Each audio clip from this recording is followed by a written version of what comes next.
সাসারাম ভ্রমণের আজকে দ্বিতীয় দিন। এর আগের দিনের ভিডিওতে আপনারা দেখেছিলেন একদিনে সাসারামের লোকাল ট্যুর হিসেবে কি কি দেখতে পারবেন। আজকে তার দ্বিতীয় দিন।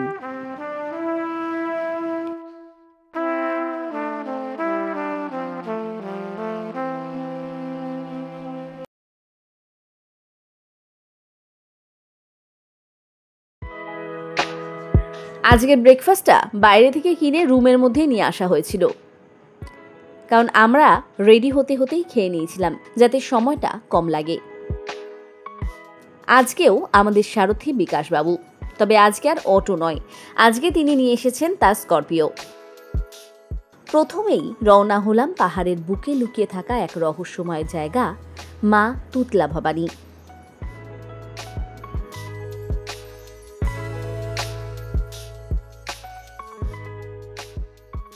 এই তুতলা ভবানীর জন্য আমরা বেশ এক্সাইটেড ছিলাম। মা তুতলা ভবানীর কাছে যে জলধারাটি রয়েছে সেটি একেবারে দেখবার মতো। শহর থেকে বেশ কিছুটা দূরে কৈমুর পাহাড়ের গভীরে অবস্থিত এই মন্দির। অবশেষে এসে পৌঁছালাম তুতলা ভবানীর পার্কিং লটে। এখান থেকে হেঁটে একটু ভিতরে গিয়েই পাবো টোটো। 10 টাকা করে জনপ্রতি যাওয়া, আবার ফেরাতেও 10 টাকা। বৃষ্টির কারণে বেশ কাদা জায়গাটায়, তাই টোটো করে কোনো রকমে পৌঁছালাম একেবারে মন্দিরের গেটের সামনে।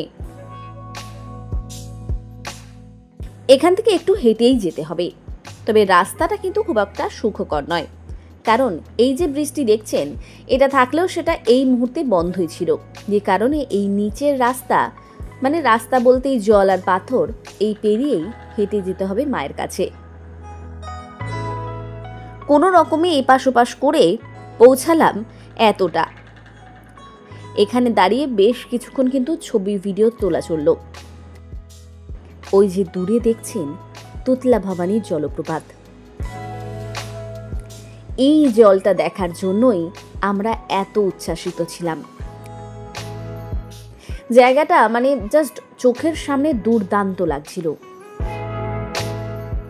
এখানে ছবি টবি তুলে চললাম মায়ের মন্দিরের কাছে। মন্দিরের সিঁড়ির সামনে জুতো রেখে উঠে চললাম সিঁড়ি বেয়ে মায়ের দর্শনে। সিঁড়ি দিয়ে উঠতে উঠতেও এই জলপ্রপাতকে এক অপার্থিব লাগছিল। বেশ কিছুটা সিঁড়ি চড়ার পর চলে আসলাম মায়ের মন্দিরে। পাথরের গায়ে ছোট্ট একটা খোদাই করা মন্দির। এই জায়গা থেকে ওয়াটারফলটা দেখতে জাস্ট অপূর্ব। এই দৃশ্য যেন ভুলবার নয়। স্থানীয় লোকেরা বিশ্বাস করেন মা তুতলা ভবানী দুঃসময়ে ভক্তদের রক্ষা করেন। এই মন্দিরটা দেখেই বুঝতে পারছেন খুব একটা বিশাল নয়, কিন্তু এর পবিত্রতা কিন্তু আলাদাই। এখানকার স্থানীয় লোকেদের বিশ্বাস, এই তুতলা ভবানীর জলপ্রপাতের জলের ছিটে যদি আপনার মুখে এসে পড়ে, মানে মুখমণ্ডলের ভিতরে এসে পড়ে, তাহলে সেটা নাকি খুবই শুভ। তাই মন্দির থেকে দর্শন করে বেরোনোর পর ভক্তরা এই জায়গায় মুখ খুলে আ করে দাঁড়িয়ে থাকছিলেন, যাতে তাদের মুখেও এক ফোঁটা হলেও জলের ফোঁটা প্রবেশ করে। এই ভক্তি সত্যি মনে রাখার মতো। এখান থেকে বেরিয়ে আর নিচের রাস্তাটা নয়, ততক্ষণে দেখলাম ব্রিজটা খুলে গিয়েছে। 5 টাকা জনপ্রতি দিয়ে ব্রিজটা পার হয়ে চলে আসলাম। এই ব্রিজে উঠে কিন্তু মা তুতলা ভবানীর মন্দির আর এই জলপ্রপাতকে দেখতে অসাধারণ লাগছিল। এখান থেকে বেরিয়ে এবারে চললাম রোহতাসগড়। রোহতাসগড় যেন একটা আলাদাই জায়গা। এই জায়গা একেবারে রিমোট এরিয়া, একেবারেই রিমোট। মানে কোনো খাবারের দোকান, কোনো দোকানপাট কিচ্ছু পাবেন না। আর শেষ 40 কিলোমিটার রাস্তাটা জাস্ট জঘন্য। হয়তো বৃষ্টির কারণেই এতটা খারাপ রাস্তা। তবে একটা জিনিস মন ভালো করে দেবে, আর সেটা হচ্ছে প্রকৃতি। দারুণ লাগছিল জাস্ট দেখতে। প্রাকৃতিক দৃশ্য এত অপূর্ব যে আপনারা নিজেরাই দেখে বুঝতে পারবেন। চারপাশ দিয়ে বয়ে চলেছে পাহাড়ি উপত্যকা, মাঝে মাঝে পড়ছে জলপ্রপাত। আর গ্রামগুলোকে দেখে মনে হবে যেন অতীতের কোনো এক সময়ের চিত্র চোখের সামনে জীবন্ত হয়ে উঠছে। যাবার রাস্তাটাও কিন্তু বেশ রোমাঞ্চকর। বিভিন্ন প্রতিকূলতার মধ্যে দিয়ে অবশেষে এসে পৌঁছালাম রোহতাসগড় দুর্গ। এই রোহতাসগড় দুর্গের মুখেই ছিল একটি ঘুমটি দোকান, তবে সেখানে ভাত, আরও চা, জলখাবার, বিভিন্ন সবকিছু টুকটাক পেয়ে যাবেন। আপনারা চাইলে এখানে ভাত খেতে পারেন, তবে আমরা কেউ খাইনি, কারণ এই 40 কিলোমিটার রাস্তাটি মোটেও আরামদায়ক নয়, আর এটা পেরিয়ে যেতেও হবে। তাই সবকিছু বাইরে যাতে না বেরিয়ে যায়, তাই আর খাইনি। যাই হোক, এখান থেকে একটুখানি পায়ে হেঁটে যেতে হবে। দুর্গের প্রবেশদ্বার দিয়ে প্রবেশ করলাম। সোন নদীর পাড় ধরে এগিয়ে যেতে যেতে যতদূর চোখ পড়বে, পাহাড়ের মাথায় বিশাল প্রাচীর, এটাই রোহতাসগড়। দূরেই দেখতে পাচ্ছেন মাথা উঁচু করে দাঁড়িয়ে রয়েছে রোহতাসগড়ের দুর্গ। ভিতরে প্রবেশ করতেই প্রথমে চোখে পড়বে একটা বিশাল দরজা। একসময় হাতি ঘোড়া নিয়ে সৈন্যরা রাজ্যতে আসতো এই দরজা দিয়েই। আর তারপরেই প্রাচীন প্রাসাদের ধ্বংসাবশেষ। রয়েছে রাজাদের থাকার ঘর, দুর্গের দেওয়ালে রয়েছে পুরনো অলঙ্করণ। দুর্গের ইতিহাস 7ম শতাব্দী পুরনো। রাজপুত শাসকেরা এটি প্রথম নির্মাণ করেন, পরে শেরশাহ সূরি এবং মুঘলেরা এর সম্প্রসারণ করেন। কখনো রাজপ্রাসাদ, কখনো যুদ্ধক্ষেত্র। রোহতাসগড় প্রত্যেকটা যুগে ভিন্ন ভিন্ন কাহিনীর সাক্ষী। বিকাশের মাধ্যমে জানতে পারলাম এই জায়গায় রয়েছে একটি মসজিদ, আর একই সঙ্গে রয়েছে বেশ কিছু মন্দির, যা সেই সময়কার ধর্মীয় বৈচিত্র্যের পরিচয় দেয়। তবে একদম উপর থেকে এই জায়গার পুরো 360 ভিউ পাওয়া যায়। দূরে বয়ে চলেছে সোন নদী। ইতিহাস আর অ্যাডভেঞ্চার প্রেমীদের জন্য এই রোহতাসগড় কিন্তু এক অনন্য অভিজ্ঞতা। যতক্ষণ ছিলাম, মন প্রাণ যেন শান্ত হয়ে যায়। এখান থেকে 3-4 কিলোমিটার দূরে রয়েছে একটি শিব মন্দির। যদিও বা সেখানে যেতে হলে ট্রেকিং করে যেতে হবে, আর সেই ক্ষমতা আমাদের ছিল না। তবে আপনারা যদি সময় সুযোগ পান, অবশ্যই ঘুরে আসবেন।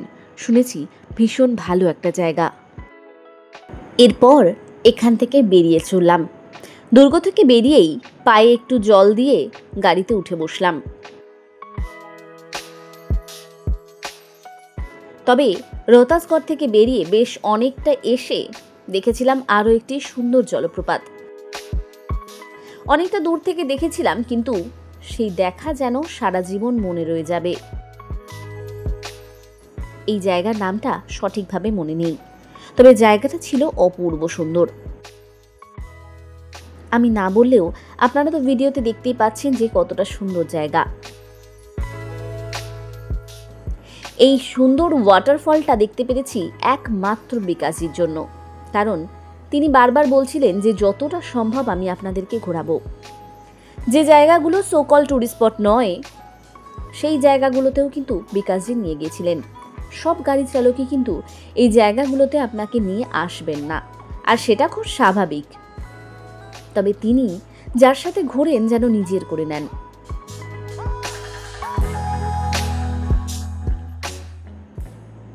কিছুক্ষণ সময় কাটিয়ে উঠে পড়লাম আবার গাড়িতে। পরবর্তী জায়গায় এগিয়ে চললাম। এবারে আমাদের গন্তব্য প্রকৃতির আরও এক সৌন্দর্যের দিকে, কশিশ ওয়াটারফল। এই জায়গা নিজের মধ্যে এক অনন্য রূপ ধারণ করেছে। এখানে যাওয়ার রাস্তাটাও কিন্তু দারুণ। এই ভিডিওটাতে দেখে বুঝতেই পারছেন যে এই জায়গাটা কতটা সুন্দর। রাস্তাটা মারাত্মক ভালো লাগছে। দেখে মনে হবে না যে ভারতের মধ্যে কোনো একটা জায়গা।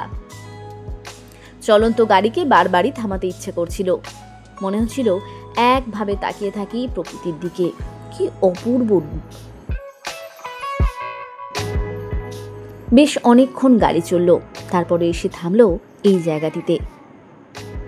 আপাত দৃষ্টিতে দেখে মনে হতে পারে যে এখানে আবার কী বা থাকবে, কিন্তু কি যে আছে তা না গেলে বোধহয় বোঝা যাবে না। এখান থেকে গাড়িকে পিছনে ফেলে আমরা পায়ে হেঁটে এগিয়ে চললাম। ট্রেক করতে হবে অল্প খানিকটা, জঙ্গলের ভিতর দিয়ে সরু রাস্তা, কোথাও আবার পাথুরে পথ,